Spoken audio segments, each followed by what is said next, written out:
نبی کریم صلی الله علیه وسلم په خپل یو مثال ورکړي د بني اسرائیلو د یو دریو کسانو.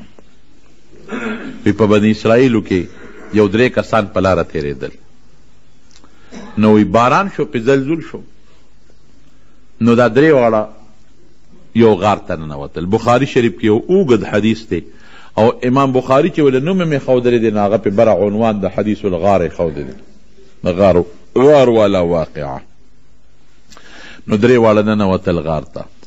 چې ننوتل ګړز د زلزله شوه.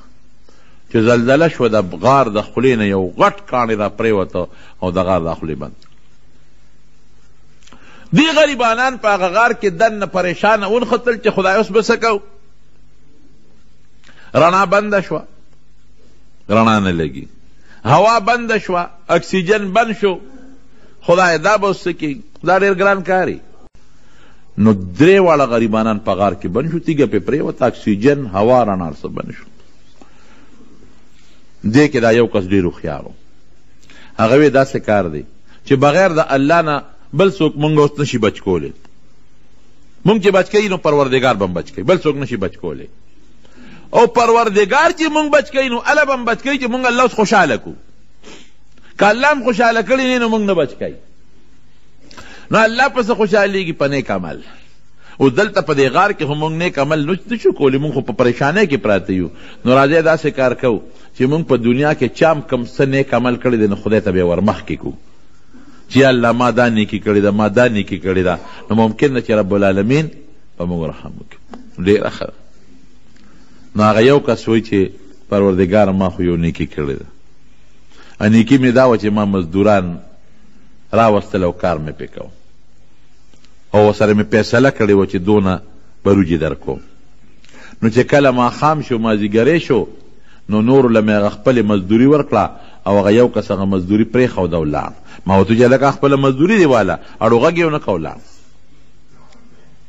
وی ما وی چې خدایه دې سړي خو دا مزدوري پرېښوده، دا مزدور خو زه پېژنم هم، ناراروي مزدور دی، ده سره به څه کوم. نو زما یو پټی و، ما د هغه غروجې راواغېستې، هغه مې وله په هغه پټي کې وکرلې. هغه زیاتې شوې، بیا مې وله وکرلې، نورې زیاتې شوې. نو په هغې باندې وله ما غلامان او وینځې واغېستې او ګډې چیلې اوښان مې واغېستل. وی ډېره موده پس یو سړی راغی، وی ما ته وی چېرې تا باندې زما لږه قرضه ده. د څه قرضه دی دا؟ یو وخت کې تا له ما مزدوري کړې او زما څه روجې کېدی، هم مې درته پرېښي، ما له هغه خپلې روجې راکړه. اوهو خوشحاله شوم. وی ما وی چې دا مخامخ ګاڼۍ ته ورشه، دا چې څومره سامان دی، دا اوښان او ګډې چیلې او دا غلامان دا ټول ستا دي. وی ما ته وی چې ټوکې را پورې کړې، زما خو یو څو کیلو دې زمانه کې کیلو دی، هغه زمانه کې به ورته فرق او سا وې، زما خو یو څو کیلو روجې کېدلې. وی ما ورته قصه وکړه چې دا له ما زیاتې کړي دي، دا هر څه ستا دي. نو دا سړی وی یا الله که دا کار ما خالص ستا د رضا دپاره کړي پروردګاره، ځکه دغه وخت ما صرف او صرف ته راضي کولې. نو الله لږه غوندې دا تیږه ښکته کا چې یو پوټې غوندې هوا خو را باندې ولګي. دې ته هغه توسل بالاعمال الصالحه وی، په نیکو اعمالو باندې وسیله نیول. وی لږه غوندې تیږه وړقېدله او په موږ یو پوټې هوا ولګي، د اکسیجن خو چالو شو. دا بل وی چې یا الله زما بوډاګان مور او پلارو، هغه مور او پلار چې زما کوم بوډاګان وو نو زه به تلم ګډې چیلی به مې سرولې. په دې منځ کې درته بیا وایم جومات هغه زمونږ کار دی الحمدلله، څه ډېر حده پورې شوی دی، خو لکه قرضه را باندې پاتې ده او پلستر هم پکې پاتې دي. نو مهرباني وکړئ چې څومره د چا وس کېږي نو دې سره تعاون وکړئ، ښه دې صدر کې مدد وکړئ، خالص د الله د رضا دپاره. لکه ما چې درته کومه واقعه جوړه روانه کړې ده، خالص په دې نیت چې دې نه زما هېڅوک نه خبرېږي او الله خبرېږي.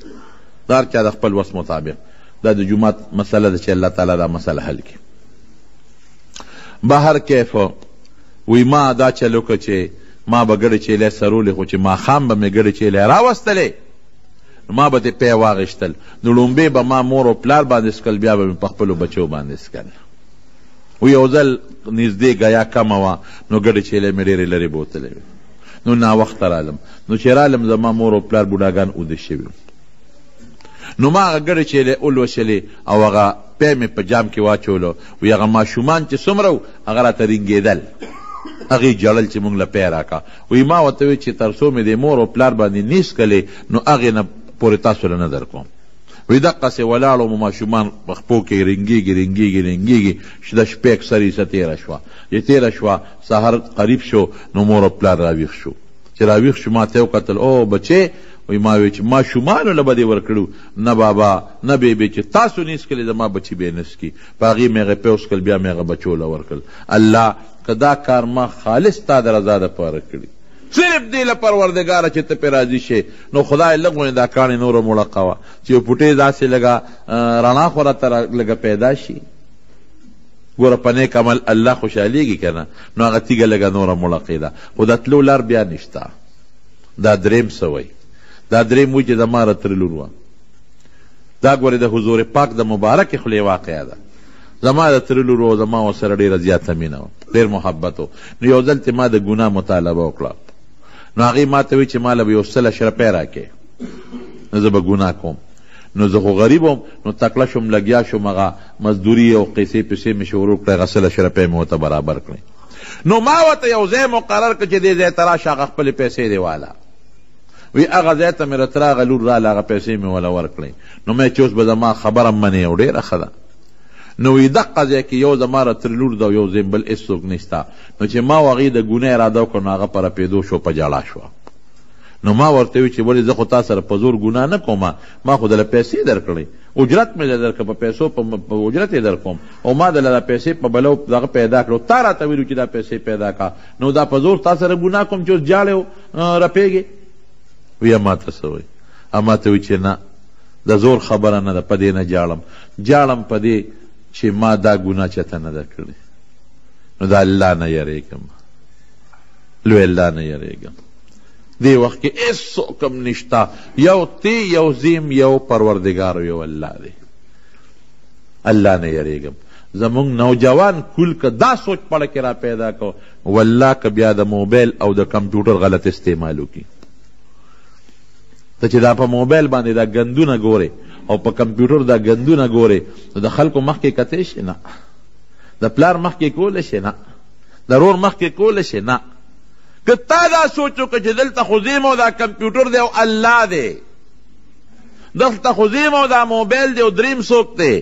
الله دی او ړکې دا سوچ وکړه چې دا الله ما ویني قسم په خدای که دې دا ګناه وکړله بالکل به ونه کې خدا تصور نشته کنه زه سوچ کوم اخرت منم ټیک تا د ایمان د حق پورې در سره منم چې مسلمان کافر درته نه وایم خو چې کوم آثار د اخرت د منلو دی هغه د پړه کې نشته بالکل نشته ګیس ترکاره شته خو چې ګیس د کوم مقصد اخیستل دی چې پخلی پې وکړې نه دې تې وانه غیسته پخلی دې پې ونه کړه صادر د سره ښه مضبوط شته خو صادر نه چې کوم مقصد اخیستل دی چې یخنۍ کې پې ځان ګرم کې هغه فایده دې تې وانه غیستله د ایمان او د اسلام نه چې کوم فایده اخیستل دی هغه فایده مونږ وانه غیسته د ایمان او د اسلام نه په دې وجه رپېږي او بس وي زه مو یېرېدم واقعي وی ما وی چې ها دا 100 دینار اشرفۍ دا ستا شوې او زه دنه لاړم الله تا ته پته ده چې دغه وخت کې که دا ګناه ما کوله نو ما کولی شوه خو خدایه ستا نه ویرېدم دې ته هغه تقوا وایي هېڅوک نشته پروردګاره ستا نه ویرېدم نو ما هغه ګناه پرېښوده او هغه پیسې مې د تره هغه لور ته مفته پرېښودې نو خدایه که دا عمل ما خالص ستا د رضا دپاره کړي او ستا د یاري نه مې کړي الله لږه غوندې تیږه ښکته کړه چې مونږ ته لار وشي او بار وځو نو تیږه وړقېده او لار وشوه درې واړه بار ووتل الله بیا مدد کوي که نه د متقیانو مدد کوي پروردګار قرآن شریف کې الله فرمایي چې دا قرآن هدل للمتقین هدل للناس دواړه وایي انسان د هدایت لپاره راغلی دی خو چې کوم انسان ته هدایت وایي نو هدل للمتقین دا بیا متقی او پرهیزګاره شو الذین یؤمنون بالغیب متقیان څوک دي الله مني لیدلی نه دی ګورئ په شیشې مني قیامت مني لیدلی نه دی نه سترګې حواس او عقل قیامت نشي معلومولی د هغې ادراک نشي کولی فرشتې لیدلی نه دي او نه په سترګو لیدلی دي او نه په عقل معلومولی شي او الله وشته رسول وشته بیا مني ویقیمون الصلاة پابندۍ سره منځونه کوي یقیمون الصلاة یؤمنون بالغیب ویقیمون الصلاة منځ پابندۍ سره کوي او بیا راځي څنګه دی ومما رزقناهم ينفقون ما چې کومه روزي دله ورکړې ده د الله په لار کې خرچ کوي بچو لم ورکوي ښځې لم ورکوي جومات لم ورکوي ګاونډي لم ورکوي زکات هم ورکوي قرباني هم کوي چې پې واجبي والذین یؤمنون بما انزل الیک په قرآن هم ایمان دی وما انزل من قبلک مخکنی کتابونه مني انجیل تورات زبور دا نور کتابونه هم الله نازل کړي دي الله رستو سوی وبالآخرة هم یوقنون دا ډېره مضبوطه خبره ده وبالآخرة هم یوقنون او مؤکده جمله ده آخرت من یقین ساتي چې ما آخرت په لویه ورځ به الله سره مخامخ کېږم او ما نه به الله تپوس کوي عمر مې در کړی څه کې دې تېر کړو خصوصا ځواني دې څه کې تېره کړه مال دې وګټه د کم دی نه او خرچ یې څنګه کړه او پویه مې در کړې و تا د هغې مطابق څه عمل وکړو نو الله وایي چې دا متقیانو نتیجه څه ده اولئک علی هدی من ربهم دا په صراط مستقیم دی تا هلته مخکې صراط مستقیم غوښتی دی اهدنا الصراط المستقیم ځان نه متقي جوړ کا دا صراط مستقیم دی اولئک هم المفلحون دا کامیاب دی نورونو تقوا ځان کې پیدا کول پکار دی د خدای نه تمه بم ساتو او د خدای نه یره بم ساتو